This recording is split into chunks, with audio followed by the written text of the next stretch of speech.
우리에게 주시는 하나님의 말씀은 구약성경 창세기 50장입니다.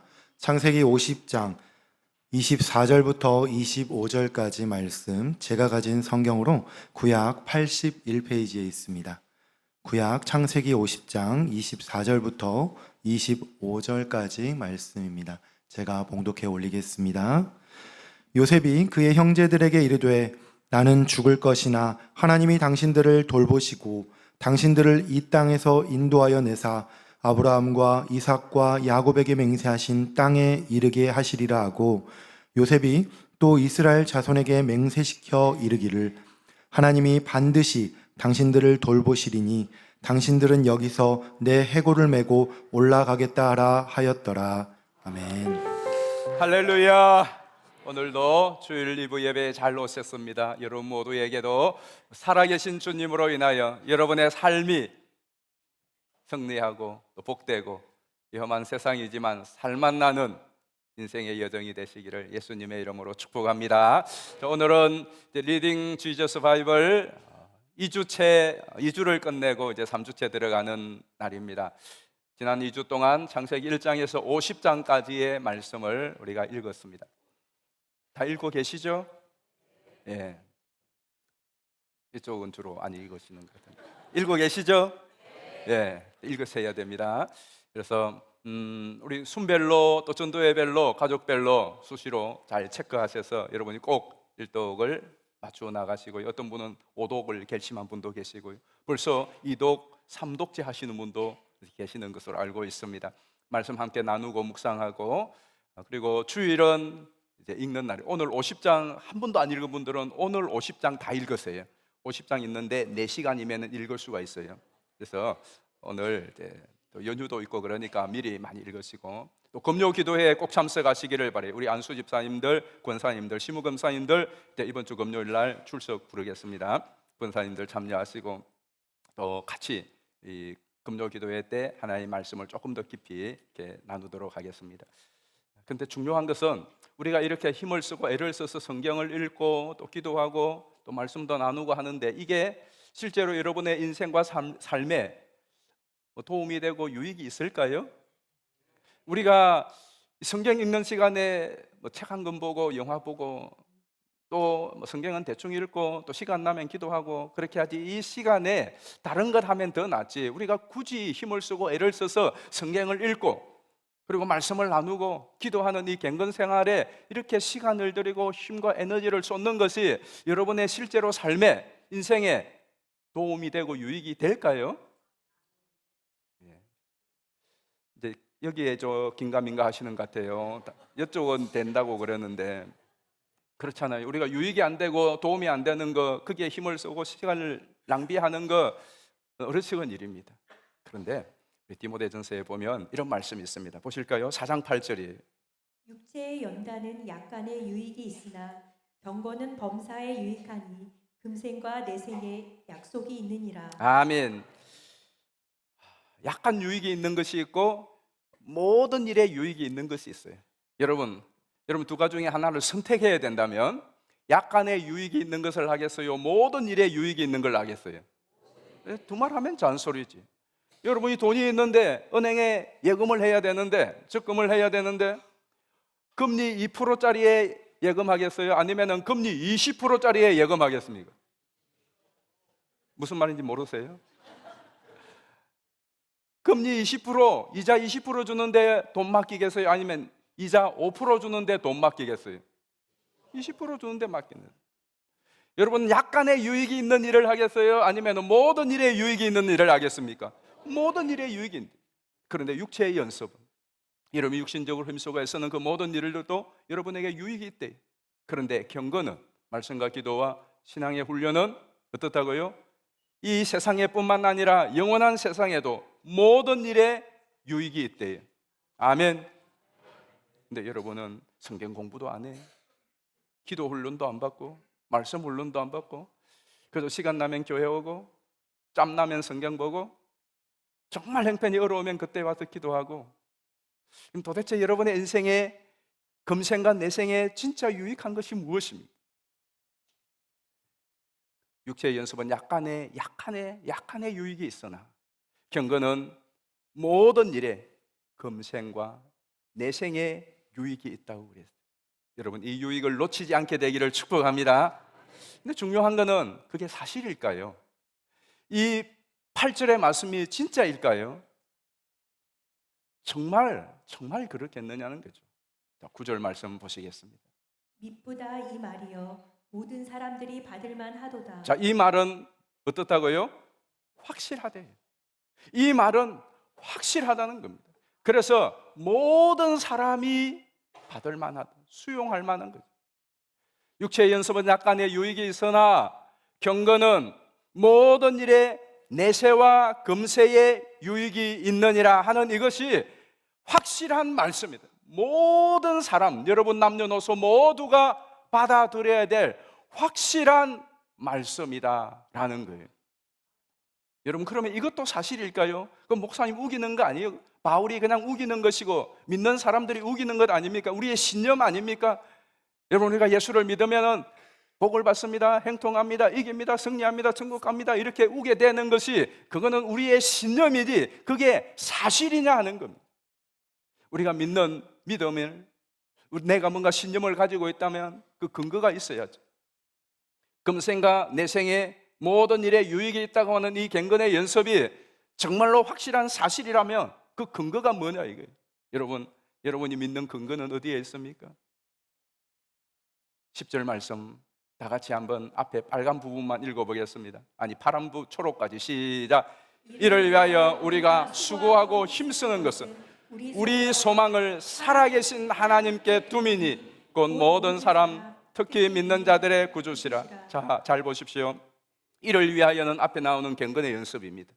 우리가 수고하고 힘쓰는 것, 저 힘쓴다라고 하는 저 단어는요, 이 항쟁하는 것, 투쟁하는 겁니다. 여러분, 데모대들이 투쟁하고 또 어떤 항쟁을 할 때는 사생결단을 하고 이거 꼭 이루어지지 않으면 그렇게 힘을 쓰고 애를 쓰고 목숨을 걸고 하는 거예요. 땀나는 수고가 끝나는 것이 아니라 생명건 항쟁까지 나아가는 거예요. 이렇게 힘쓰는 것이 헛된 일이고 쓸데없이 시간 낭비고 에너지 낭비가 아닌 그 이유는 우리가 확실한 이 경건이 우리의 인생에, 우리의 내생에 유익하다고 하는 것에 대한 확실한 근거가 뭐예요? 우리의 소망을 살아계신 하나님께 둔다. 이것은 모든 믿는 자들의 구주시라. 살아계신 하나님이 믿는 모든 사람들의 구주시라는 거예요. 여러분은 어떻게 생각하세요?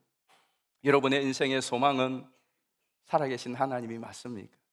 세상을 보고 사람을 볼 때는 희망이 보이지 않을 때 많습니다. 내 자신도, 이 현실 속에 있는 내 자신도 앞으로 희망이 보이지 않을 때가 있습니다. 아무 사람에게도 희망이 없을 때, 어떤 환경도 우리가 소망을 가지지 없을 그때에도 나는 살아계신 하나님께 소망을 둔다. 여러분은 지금 어디에 소망을 두고 있습니까? 여러분이 믿는 바가 무엇입니까? 우리 찬양대가 아까 살아계신 주 했습니다. 살아계신 주님, 살아계신 하나님이 여러분의 소망이고 여러분의 힘이고 여러분의 능력이 되기를 예수님의 이름으로 축복합니다. 자, 그러면 보십시오. 세상은 아무 소망이 보이지 않아요. 자식을 봐도 소망이 안 보이고 배우자를 봐도 소망이 안 보이고 내 자신을 보아도 희망이 안 보이는 것. 그래서 실망하고 낙담하고 포기하고 원망하고 불평하는 그 자리에서, 그러나 내가 나에게 소망을 두지 않아요. 내 자식들에게 소망을 두는 것이 아니고 우리의 배우자에게 소망을 두는 것도 아니고 이 세상과 현실에 소망을 두는 것이 아니라 나는 하나님에게, 살아계신 하나님, 전능하사 천지를 만드신 하나님께 소망을 두며 비록 이 세상에 소망이 안 보이는 것 같고 내 자신에게도 소망이 보이지 않는 것 같다고 할지라도 거기에서 소망을 발견할 수가 있는 것. 하나님 어떤 분이시죠? 창세기를 딱 펼치면은 땅이 혼돈하고 흑암 가운데 있을 그때 하나님이 말씀으로 천지를 창조하였습니다. 여러분, 그러면 소망이 있는 것 아닙니까? 세상이 아무리 흑암 중에 아무리 내 인생의 시계가 혼란하다고 할지라도 하나님이 말씀하시면 소망이 있는 줄 믿습니다. 그래서 여러분, 소망이 흔들리고 희미해지고 그리고 여러분의 믿음이 흔들릴 때에 하나님의 말씀을 찾으시기를 바랍니다. 하나님의 말씀을 붙드시기를 바랍니다. 그래서 우리가 말씀 붙들자는 거예요. 말씀 보자는 것입니다. 성경을 보면, 그래서 말씀을 보면 우리가 창세기만 보았는데요, 창세기에 흐르는 중요한 패턴이 있습니다. 제일 먼저 창조가 나왔죠. 그리고 그 창조한 사람과 세상이 사탄 마귀로 인하여 타락하게 됩니다. 그리고 타락한 이 세상과 인간을 하나님께서 구속하시고 그리고 회복시키십니다. 이게 개인의 역사를 보아도 그렇고 이스라엘 나라의 역사를 보아도 그렇고 지금까지 창조로부터 지금까지 흘러오는 반복되는 패턴입니다. 자, 결국 성경 전 성경 66권의 성경도 이 내용이 다 있습니다. 창조가 있고 그 창조한 인간이 타락하고 타락하여서 구제불능이 되어버린 사람을 예수 그리스도로 구속하시고 그래서 다시 회복시켰어요. 또 회복시켜 놓으면 또 타락하고 그래서 또 우리는 속수무책으로 하나님 바라볼 때 하나님이 우리를 구속하시고 회복시켜 주세요. 결국은 요한계시록에 이제 완전한 회복이 올 거예요. 이것을 잘 말씀해 주고 있는 내용이 요셉의 이야기입니다. 아브라함 이야기, 야곱 이야기 지난 금요일로 했습니다. 요셉 이야기를 보면 요셉 이야기 속에도 이것이 있습니다. 자, 여러분 자신을 한번 생각해 보십시오. 하나님이 나를 창조하셨어요. 여러분 창조하셨습니다. 여러분의 가정을 하나님이 세우셨어요. 그런데 이런저런 이유로 우리가 타락할 때가 많이 있습니다. 실패하고 넘어지고 자빠지고 그런 때가 얼마나 많습니까? 나로서는 아무런 해결 방법이 없어요. 속수무책입니다. 망년자실하여 있을 그때에 또 하나님께서는 우리를 회복시켰어요. 그러니 또 오늘 여기에 있는 것입니다. 그리고 또 살다가 보면은 또 타락합니다. 또 넘어지고 또 실패하고 이제는 끝장이다, 끝이구나 할 그때에 또 하나님께서 이 모양 저 모양으로 우리를 구속하시고 또 우리를 회복시켜 주시는 이 반복이 계속 이루어지고 있어요. 그러다가 결국 어떻게 될까요? 여러분의 인생은 결국 이렇게 마치 다람쥐가 쳇바퀴를 도는 것 같은 이런 인생을 계속 살아가는 것 같은데 이러다가 내 인생은 어떻게 되는가? 여러분 모두의 인생은 영광스러운 회복으로 끝나게 될 줄 믿습니다. 누구에게? 믿는 자들에게. 이걸 성경이 가르쳐주는 거예요. 예수님이 가르쳐주는 거예요. 요셉이 이걸 가르쳐주는 거예요. 그래서 요셉의 일생을 쫙 보면 요셉의 이야기가 3세기 37장에서부터 50장까지나 나와요. 이것을 통하여서 우리에게 가르쳐주고 싶은 것이 무엇이냐 하면 첫 번째는 하나님의 언약과 성취예요. 이게 굉장히 중요해요. 하나님은 약속을 맺습니다. 그리고 어떤 일이 있더라도 반드시 이루시는 거예요. 이건 성경의 전체 주제이기도 합니다. 잘 보십시오. 자, 요셉은 하나님께서 어릴 때 꿈을 보여주었어요. 자기의 아버지가 자기의 형님들이 자기에게로 와서 엎드려 절하는 꿈을 보여주었어요. 상징적으로 별과 해와 달이 절을 하는 거예요. 요셉이 이것 때문에 아주 형들로부터 미움을 받습니다. 야곱은 그 꿈을 마음에 두었지만 형들은 아주 죽여버리려고 합니다. 그리고 실제로 형들이 이 요셉이 오는 것을 보고 죽이려고 하다가 겨우 죽이는 것은 좀 그렇고 그래서 애굽에다 팔지 않습니까? 그러면서 그들이 뭐라고 말하느냐 하면 창세기 37장 20절에 보면 우리가 저 꿈쟁이가 온다. 요셉을 구덩이에 던져 죽여. 그 꿈이 어떻게 되는가 보자. 그렇게 말합니다. 우리 요셉 한번 제거해보자. 그러면 요셉의 꿈이 어떻게 되는가? 마침 르우벤이 말려가 죽이지는 말고 그냥 팔아버리자. 그리고 아버지에게는 짐승에게 찢겨 주겠다고 그렇게 속이자. 그렇게 실제로 감행을 합니다. 자, 요셉의 꿈 어떻게 될까요? 요셉의 꿈 어떻게 될까요? 요셉은 애굽에 가서 노예가 되고 감옥에 갇히고 그렇습니다. 요셉은 이제는 완전히 잊혀진 존재가 되어버립니다. 그 꿈은 개꿈으로 끝날 것 같습니다. 그런데 결국 어떻게 되죠? 요셉은 총리가 되고 그 형제들과 아버지 다 옵니다. 그리고 요셉 앞에 절합니다. 이것을 통하여 하나님이 가르쳐주고 싶은 메시지는 무엇이겠습니까? 하나님의 약속은, 하나님의 꿈은 어떤 과정을 거친다고 할지라도 반드시 이루어진다. 오늘 여러분에게 주신 하나님의 꿈이 있습니까? 여러분에게 주신 하나님의 메시지가 있느냐고요. 우리가 왜 성경을 펼칩니까? 왜 하나님의 뜻을 알고자 합니까? 왜 하나님의 음성 듣고자 합니까? 그것이 여러분의 인생 가운데 반드시 이루어질 것입니다. 여러분의 꿈은, 여러분의 소원은, 여러분의 비전은 물거품이 될 수 있습니다. 그러나 하나님이 나에게 주신 말씀하신 꿈과 비전은 어떤 과정을 거치더라도 반드시 이루게 되는 줄 믿습니다. 두 번째로 요셉을 통하여 알려주는 메시지는 예수 그리스도의 중보입니다. 구속과 회복이죠. 요셉이 총리가 되어요. 총리 돼서 하는 일이 뭐죠? 여러분은 만약에 여러분들에게 일확천금이 주어진다면 뭘 하겠습니까? 여러분이 이제 고관 대작을 되어서 이제는 부귀 영화를 여러분이 다 손에 쥐게 되었다면 여러분은 하시고 싶은 일이 무엇이에요? 요셉은 총리의 자리에 앉아서 하는 일이 다른 사람들을 살리는 일을 합니다. 요셉이 아니었다면 굶어 죽었을 것입니다. 애굽도 굶어 죽고 그리고 온 세계가 질병기근으로 멸종할 뻔한 위기가 되었습니다. 그런데 요셉이 지혜롭게 잘 대처했죠. 물론 하나님이 주신 지혜였습니다. 그로 인하여 수많은 사람들을 먹여 살립니다. 저는 여러분은 먹고 사는 인생이 아니라 다른 사람들을 먹여 살리는 인생 되기를 축복합니다. 영적으로 육적으로 다른 사람들을 살리는, 흘러보내는 축복의 통로가 되기를 주의 이름으로 축복합니다. 여러분 그런 비전 가지고 있어야 돼요. 그런 꿈을 가지고 있어야 돼요. 그리고 요셉은 망가진 자기의 가족관계를 회복합니다. 자기 형들과의 화해와 용서를 통하여 다 아우릅니다. 이것은 바로 예수님의 모습 아닙니까? 예수님이 이 땅에 오셔서 우리를 살리고 양으로 생명을 얻고 더 풍성히 얻게 하기 위하여 오셨고, 하나님과 우리 사이의 관계들 갈라진 것을 화해시키고, 또 민족과 민족끼리 나누어진 것을 화해시키고, 예수 그리스도는 화목제물로 우리에게 오셨습니다. 하나님과 우리가 화목할 뿐만 아니라 우리가 서로 화목할 수 없는 우리가 예수 그리스도로 가까워지고 화목해 하기 위하여 오셨던 것처럼 요셉이 그랬어요. 그렇다면 오늘 우리도 그래야 되지 않겠습니까? 저는 여러분들을 인하여서 다른 사람들이 영적으로 육적으로 살림을 받을 뿐만 아니라 여러분들로 인하여서 여러분의 가족과 친구와 동료들 관계가 화목되고 회복되고 하나님과의 관계가 친밀해지기를 예수님의 이름으로 축복합니다. 여러분이 그런 화목제물이 되는 거예요.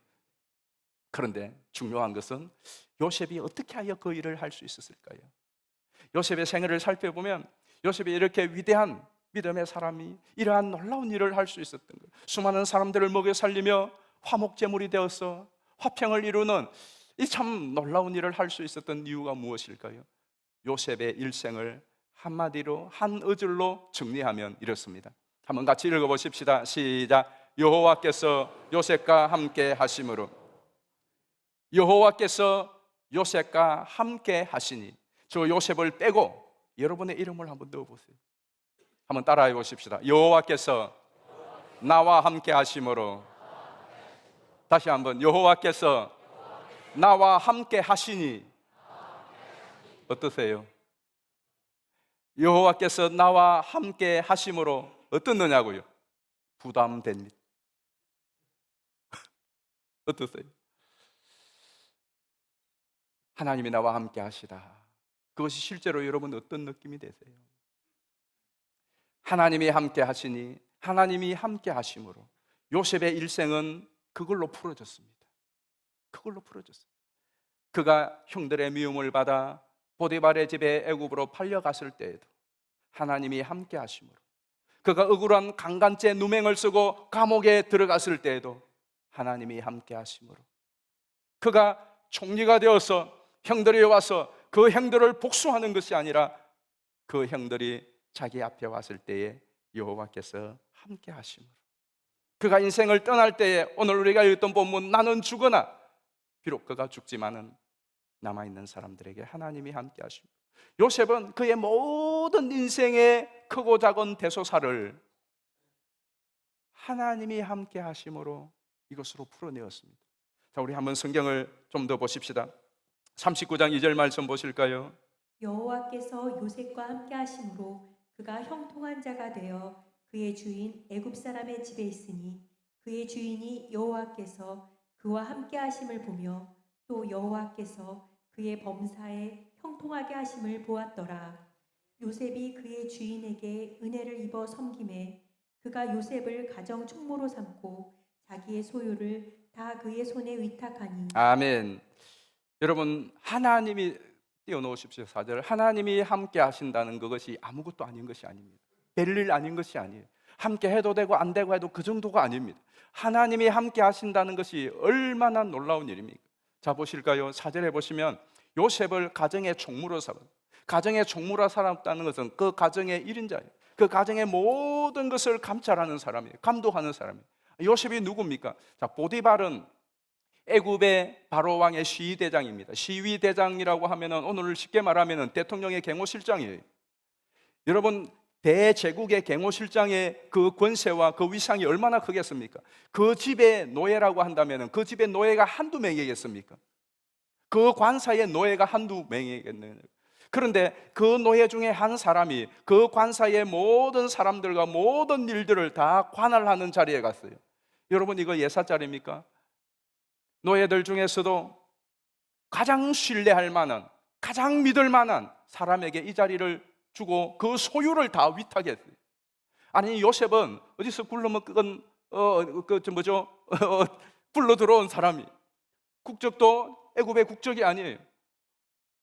한 나라에서 타향해서 종으로 팔리면은 그 사람은 거기에서 별 쓸데가 없다는 것 아니겠습니까? 그렇게 팔려온 그 사람이 어떻게 하다가 보디발의 집에 왔는데, 그 보디발의 집에서 도대체 어떻게 했길래 그 보디발의 집에 가정 총무가 되었을까? 있을 수가 없는 일 아니겠습니까? 근데 무엇이 이렇게 했죠? 여호와께서 함께 하시고, 그 보디발이 요셉에게 여호와가 함께 하시는 것을 보고, 이게 요셉 때문이 아니에요. 요셉을 본 것이 아니라 요셉에게 함께 하시는 하나님 때문에 요셉이 총무가 된 줄 믿습니다. 여러분, 그거예요. 여러분의 직장에서, 여러분의 친구들이, 여러분의 가정에서 여러분을 볼 때에는 별 희망이 없어요. 그러나 여러분과 함께 하시는 하나님 때문에 여러분의 인생이 달라지는 거예요. 그런데 한 10년 동안 일을 하다가 한 10년쯤 일하는 가운데 요셉을 유심히 지켜보던 보디발의 아내, 그 아내가 요셉을 유혹합니다. 그런데 요셉이 하나님 앞에서 내가 어떻게 득제하리요? 그 유혹을 뿌리칩니다. 그러니까 뿔따구가 난 이 여인이 요셉을 도로 강간죄로 누명을 씌워서 감옥으로 쳐넣어 버립니다. 얼마나 억울합니까? 얼마나 억울해요. 그런데 그 감옥에서 어떤 일이 일어나는지 보실까요? 여호와께서 요셉과 함께 하시고 그에게 인자를 더하사 간수장에게 은혜를 받게 하시매 간수장이 옥중 죄수를 다 요셉의 손에 맡김으로 그 재반 사물을 요셉이 처리하고 간수장은 그의 손에 맡긴 것을 무엇이든지 살펴보지 아니하였으니 이는 여호와께서 요셉과 함께 하심이라. 여호와께서 그를 범사에 형통하게 하셨더라. 아멘. 요셉이 감옥에 들어갔습니다. 감옥에 죄수들이 많이 있습니다. 이 감옥은 그냥 일반 잡범들이 모이는 그러한 감옥이 아닙니다. 왕궁 감옥이에요. 거기에 요셉이 들어갔는데 요셉은 보디발의 아내를 강간하려다가 강간 미수로 들어왔어요. 여러분, 이런 죄인은 그 감옥 속에서도 아주 양아치와 같은 그런 죄인 아니겠습니까? 그런데 간수가 이 요셉에게 그 감옥의 모든 재반 업무를 다 맡겼어요. 여러분, 이게 가능하겠어요? 요셉의 신분을 검색해 보면 이것은 자국민 아니에요. 외국에서 왔어요. 그리고 주인의 아내를 강간하려다가 들어왔어요. 여러분, 이런 사람에게 어떻게 그 죄수들을 맡기고 감옥의 모든 재반 업무를 맡길 수가 있겠느냐고요. 이것도 있을 수 없는 일이에요. 그런데 아까 우리가 성경에 어떻게 했죠? 여호와께서 요셉과 함께 하심으로, 그 간수장이 여호와께서 요셉과 함께 하심을 보고 모든 것을 맡기는 거예요. 요셉 때문이 아니에요. 그런데 요셉과 함께 하시는 하나님 때문에 그 감옥에서도 요셉에게 모든 것을 맡기게 되더라는 거예요. 2년 동안 감옥에서 잊혀진 존재로 살던 요셉이 바로의 부름을 받고 애굽의 총리가 됩니다. 말이 총리지만은 왕과 똑같아요. 왕이 나는 이름만 왕뿐이라, 실제로는 이 애굽의 왕은 너야. 동네 골목대장이 아니에요. 주변에 그냥 저 동남아시아의 어느 한 국가가 아닙니다. 애굽이 어떤 나라입니까? 당시의 대제국입니다.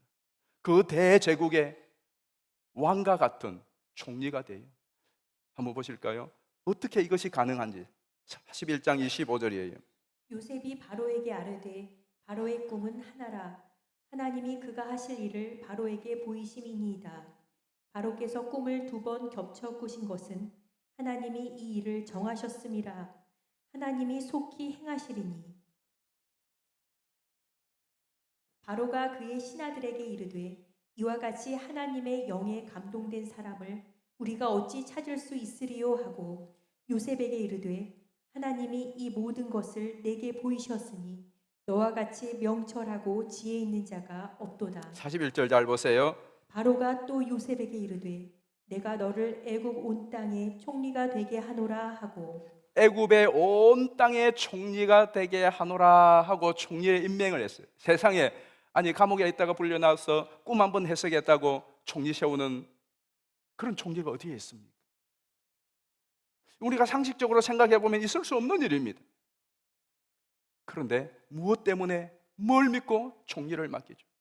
여러분 이 말씀을 보면 요셉도요. 자기가 꿈 해석할 때면은 자기가 왕이시여 그 꿈은 이렇고 저렇고 그래서 이렇게 하십시오. 그러면 뭐 그걸로 끝났을 수 있어요. 그런데 요셉이 말끝마다 하나님이 하는 거예요. 그 이야기를 다 듣고 보니까 그것이 맞고 그 대책이 맞구나 했는데 바로가 생각했지. 야 요셉 너 참 위대하구나. 요셉 너 참 용하구나. 너 훌륭하구나. 뭐 상급 줘. 그 정도로 끝났을 거예요. 그런데 요셉이 하나님이 알려주셨고 하나님이 이런 비책을 세우셨고 하나님이 이렇게 하셨습니다. 바로가 느끼는 것은 요셉 저에는 뭐 별것 아닌데 저와 함께하는 신 하나님이 대단하구나. 바로가 그 요셉을 부르기 이전에 애굽에 있는 모든 술사들, 모든 점술사들 다 불렀습니다. 애굽의 신들을 섬기는 네노라 하는 모든 신의 제사장들 다 불렀어요. 그런데 이 꿈을 알아먹지 못했습니다. 애굽에 있는 모든 신들이 그 꿈을 알지 못했어요. 그런데 요셉이 믿는 섬기는 하나님 신이 요셉에게 임하여 요셉이 그것을 헤쳐나더라는 바로의 생각은 요셉이 아니라 요셉과 함께하는 신을 생각했어요. 자, 그래서 보십시오. 뭐라고 했죠? 하나님의 신이 이렇게 감동한 사람이 있느냐고. 하나님의 신이 이렇게 그 하나님 때문에 요셉을 총리로 세웠던 것입니다. 하나님이 있었어요. 요셉이 총리가 되어서 이제 7년 풍년이 들었습니다. 그리고 풍년이 된 후에 7년 이제 흉년이 시작되는데 한 해는 그래도 버팁니다. 그리고 둘째 해가 되니까 이제는 버티지 못해요. 가나안에 살던 야곱의 가족들, 그 형들이 곡식을 사기 위하여 애굽으로 내려옵니다. 애굽에 곡식이 있다는 말을 듣고 애굽으로 내려와 왕궁에 도착합니다. 총리 앞에 머리를 조아립니다. 우리가 곡식을 사러 왔나이다. 요셉은 딱 보니까 자기 행들이에요. 그런데 행들은 요셉이 총리인 줄 모릅니다. 왜냐하면 20년 전에 팔아먹은 자기의 동생이 세상에 이 대제국 애굽의 총리가 되었을 거라고는 꿈에도 생각할 수 없는 일이거든요. 아예 생각해서 지워버렸기 때문에 요셉이 총리가 되고 앞에 있어도 못 알아보는 거죠. 왜? 생각이 없으니까. 요셉은 알거든요. 여러분 생각해 보십시오. 이 형들 때문에 요셉의 인생이 그 10대에 17살 때 팔려와서 30살에 총리가 되었는데 20대의 그 황금 없던 청춘의 시절을 이 형들 때문에 노예로 감옥에서 지냈습니다. 여러분 그 형들 만나면 어떻게 해야 됩니까? 적어도 그 형들 만나면은 엎드리는 게 일어나세요. 지금부터 선착순 연맹장 100바퀴 뭐 이렇게 아니면은 엎드려 뒤로 지침 앞으로 지침 좌로 굴러 우로 굴러 좀 뭔가 내가 이 청춘을 너희들 때문에 얼마나 고생했는 줄 아느냐. 잘 만났다. 이거 분풀이 할 만해요. 그런데 나중에 요셉의 행들도 요셉을 알아봅니다. 요셉의 행들, 요셉이 말하는 거, 내가 당신들이 판 동생 요셉입니다. 밝힙니다. 신분을.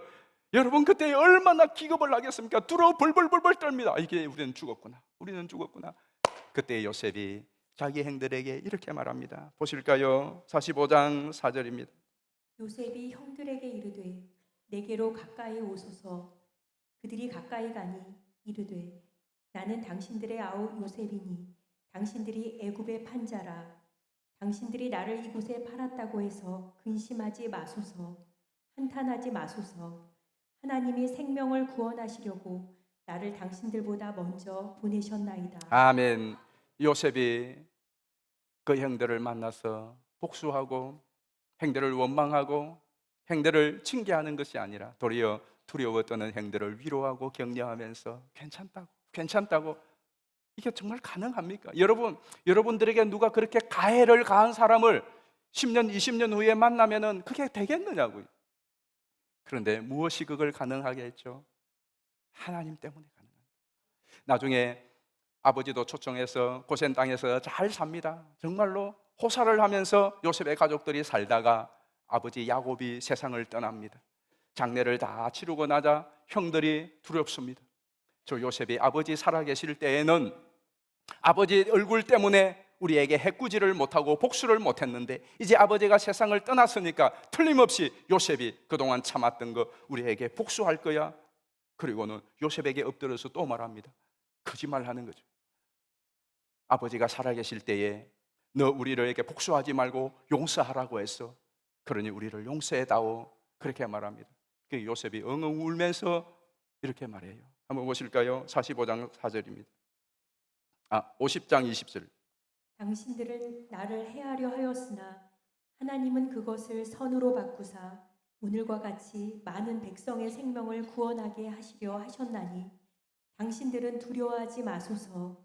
내가 당신들과 당신들의 자녀를 기르리이다 하고 그들을 간곡한 말로 위로하였더라. 예, 그들을 아주 친절한 말로, 부드러운 말로 위로하였어요. 자, 여러분, 이것이 어디에서 나왔을까요? 요셉은 감정이 없는 사람일까요? 요셉은 상처가 없었을까요? 그런데 그 형들을, 그 두려워하는 형들을 용서하고 또 용서하고 끌어안을 수 있었던 건 무엇입니까? 하나님 때문에 그래요. 자, 이제 정리를 해보겠습니다. 요셉이 억울하게 감옥에 갇혔을 때에도, 노예로 팔렸을 때에도 그 자리에서 그러는 원망하고 불평하지 않았습니다. 성실하게 노예 생활을 하고 성실하게 감옥에서 자기가 죄인처럼 지냈습니다. 그리고 총리의 자리에 앉아서 그 행동을 복수할 수 있는 기회가 왔지만 그러나 일도 복수하지 않고 서운한 감정 하나도 내세우지 않고 도리어 두려워하고 불안해하는 행들을 위로하고 감싸주고 그들을 용서할 수 있었던 모든 것이 무엇 때문이죠? 그 인생의 주어를 하나님으로 삼았기 때문에 그래요. 형들 당신 때문이 아니라 내가 세월을 잘못 만나서가 아니라 저 여우 같은 보디발의 아내 때문이 아니라 자기의 모든 그 호의를 잊어버린 술 맡은 관원장 때문에 내가 지금 이 지경에 빠졌다가 아니라 이 모든 상황 가운데 하나님이 주도하시는 섭리가 있음을 그는 믿었습니다. 그리고 자기의 국무총리가 되었을 때에도 내가 잘나서 내 노력으로 내 인내로 내 지혜로 국무총리가 된 것이 아니라 재수가 좋아서 국무총리가 된 것이 아니라 그랬더라면 그가 그냥 그 호사를 누리면서 그 형들에게 한번 본때를 보여주었을 것입니다. 그러나 이 모든 것도 하나님이 하신 일이라는 그 믿음 때문에 그는 교만하지 않고 복수하지 않고 미워하지 않고 그리고 고난과 시련과 위기 속에서 좌절하고 절망하고 포기하고 낭망하지 않을 수 있었던 유일한 이유 있다면 하나님이 요셉의 모든 상황의 인생 주어가 되었기 때문에 그렇습니다. 여러분의 인생의 주어는 누구입니까? 무엇입니까? 요셉이 나중에 이제 죽을 때가 되어서 오늘 우리가 읽었던 24절 25절은 요셉의 유언이죠. 요셉이 죽을 때에도 그 주어는 달라지지 않았습니다. 자, 우리 24절 말씀 같이 한번 읽어봅시다. 시작. 요셉이 그의 형제들에게 이르되 나는 죽을 것이나 하나님이 당신들을 돌보시고 당신들을 이 땅에서 인도하여 내사 아브라함과 이삭과 야곱에게 맹세한 땅에 이르게 하시리라 하고. 잘 보세요. 주어가 무엇이죠? 누구죠? 하나님이에요. 내가 아니에요. 나는 죽어. 여러분, 우리 주변에 그것이 다 없어진다고 할지라도 하나님이 주어 있는 사람, 하나님이 살아계시고 하나님이 변치 않으면 이상 없습니다. 하나님이 돌보고 하나님이 인도하고 하나님이 마침내 이룰 줄 믿습니다. 여기에 대하여 요셉이 25절은 이제 당신들이 답해야 하는 거예요. 요셉이 선포했는데 당신들이 답해야 하는 것이 25절이에요. 자, 25절 읽어보겠습니다. 시작. 요셉이 또 이스라엘 자손에게 맹세시켜 이르기를 하나님이 반드시 당신들을 돌보시리니 당신들은 여기서 내 해골을 메고 올라가겠다 하라 하였더라. 예. 하나님이 우리를 돌보고 하나님이 우리를 인도하고 하나님이 우리를 반드시 약속의 땅에 이르게 하실 것이라고 맹세하세요. 저는 이 24절 25절을 보면서 너무 좋은 거예요. 제가 천호동에서 사역을 할 때 부목사 때 우리 둘째 딸아이가 이제 한돌이 되었다. 이제 한돌 지나고 나니까 막 아장아장 걷더라고요. 내 아이를 데리고 이제 우리가 2층에 살았는데 외출을 하려고 나왔어요. 그러니까 얼마나 신기합니까? 그래서 이 걷도록 이렇게 앞에 걷게 하고 이제 우리는 뒤에 따라가는데 걷는 게 너무 좋았어요. 근데 계단이 있었어요. 계단이 낮았는데 그 계단을 할 때 이제 계단을 내려가는 게 또 그렇게 신기한 거예요. 근데 한 계단 내려가고 다음 한 계단 내려가는데 아이가 확 꼬꾸라지는 거예요. 2층에서 꼬꾸라지는데 두 번째 계단부터 1층하고 2층에 한번 꺾어지는 데 있잖아요. 떼굴떼굴 굴러서 거기에 툭 떨어지더라고요. 저기서 멈출 줄 알았어요. 근데 애가 탄력이 좋아가지고 거기서 퉁 튀더니 1층까지 또 떼굴떼굴 굴러내려가. 그리고는 철문에 가서 腾하고 처박히는 거예요. 웃을 일이 아니야. 여러분의 딸이 그랬다고 생각해요. 여러분 순간 탕 하고 밑에 떨어지는데 죽었구나. 근데 애가 울더라고. 아, 살았구나. 그런데 그 아이가 떨어져 내려갈 때에 저하고 제 아내하고 만 하고 있는 거예요. 손으로 잡을 수도 없어. 같이 내려갈 수도 없어. 그냥 하고 따라갈 수밖에 없는 거예요. 물론 애가 병원에 갔지만 다치지도 않고 그냥 아무렇지도 않았어요. 그래서 놀란 것 때문에 이 genki 약만 먹고 아무 이상 없이 끝났어요. 그때 큰 교훈이 하나 있어. 너 네 자식 책임질 수 없어. 너 자식 네가 책임질 수 없어. 그 굴로 눈앞에 떨어진 아이 하나도 네 팔이 짧아서 잡지도 못하고 어떻게 할 수도 없는 것처럼 이 아이의 인생 너 책임질 수 없어. 그거 깨달았어요. 그때부터 우리 아이들이 밖에 외출할 때마다 유치원 가고 학교 가고 지금도 직장 갈 때마다 늘 대문 났을 때마다 해주는 인사가 있었습니다. 임마누엘. 아빠 엄마 못 따라가. 그런데 하나님이 너와 함께 계세요. 그리고는 답하라고 그랬어요. 너도 임마누엘 해. 그래서 임마누엘 하면은 임마누엘 그렇게 합니다. 지금도 그래요. 지금도 내가 다 해줄 수 없는 거, 내가 주어가 아니에요. 아빠 엄마가 주어가 아니에요. 회사가 주어가 아니고 직장이 주어가 아니고 너도 주어가 아니고 환경도 주어자 어느 누구도 내 인생의 주어가 될 수 없어. 그러나 하나님이 주어가 되면 어떤 곳에 처제 행편에 거한다 할지라도 괜찮아. 여러분, 여러분의 인생의 주어는 무엇입니까?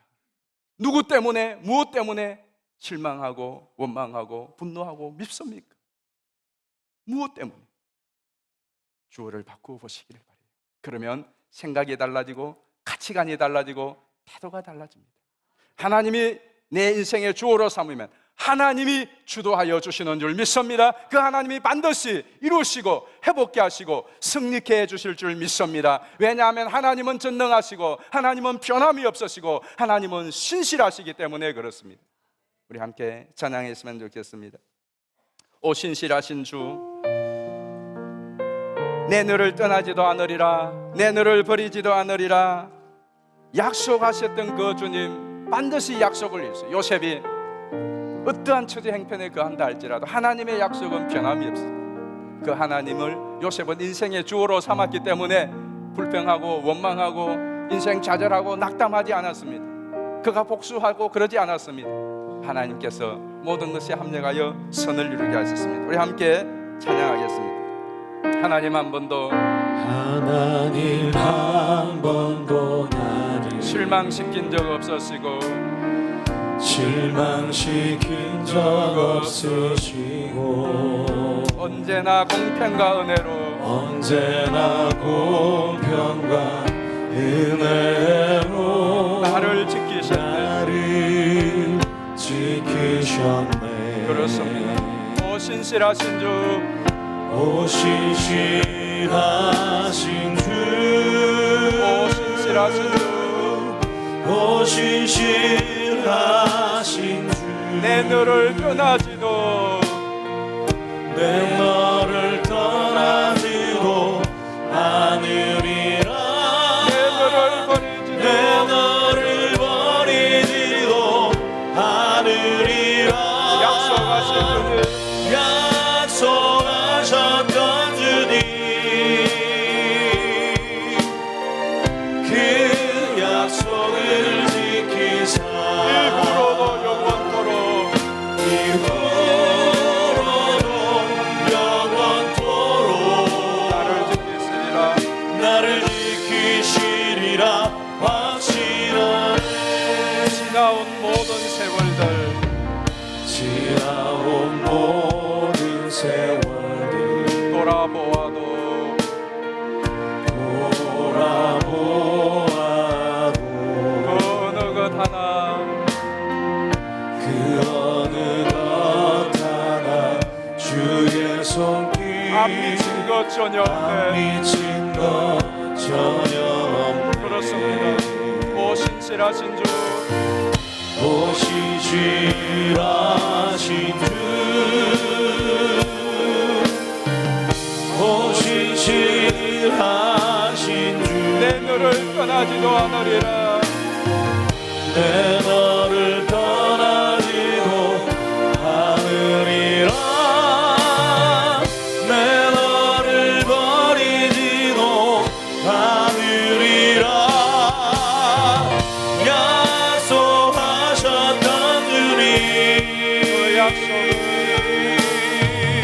그 약속을 지키사 이후로도 영원토록 나를 지키시리라. 확실하네.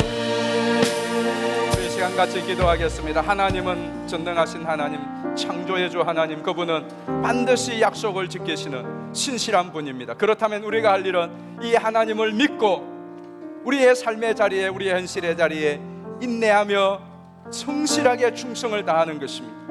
그리고 함께 나누고 용서하며 화목하는 것입니다. 왜? 하나님을 믿으니까. 신실하신 하나님, 변함이 없으신 하나님, 모든 것의 합리가 여선을 이루시는 하나님을 믿는 이 믿음에 있어서 내가 오늘의 삶에 성실하고 요셉처럼 충성하게 해주십시오. 그리고 다른 사람들에게 은혜를 흘러보내며 나누며 또 용서하며 화목하게 해주십시오. 우리 이 시간에 주여 한번 부르고 간절한 마음으로 기도하겠습니다.